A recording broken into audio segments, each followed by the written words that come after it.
এমন এক দেশে আমাদের অজ্ঞাতবাস করতে হবে, যে দেশ সব দিক থেকে মঙ্গলজনক।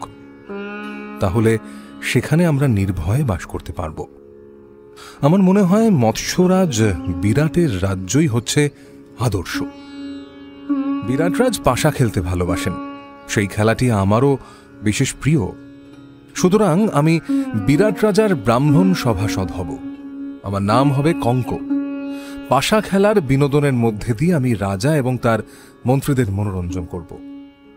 মহারাজ, আমি বিরাট রাজের পাকশালার অধ্যক্ষ হব। আমার নাম হবে বল্লভ। বিরাট রাজের ডাল তরকারি সহ সমস্ত উত্তম খাদ্য পাক করে তার সন্তোষ বিধান করব আমি।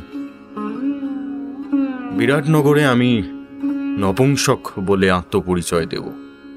আমার নাম হবে বৃহন্নলা।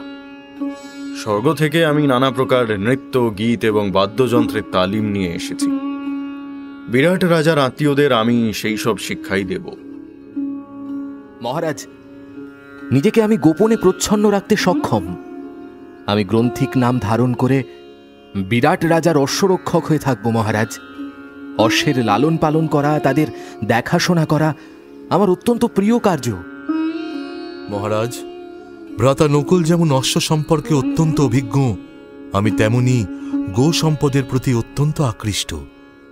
সুতরাং তন্ত্রীপাল নাম নিয়ে আমি বিরাট রাজার গো পরীক্ষক হব।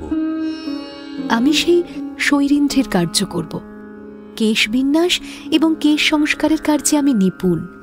বিরাট রাজের মহিষী সুদেষ্ণা দেবীর কেশ বিন্যাসের দায়িত্ব গ্রহণ করব আমি। বেশ, আমি নিশ্চিন্ত হলাম।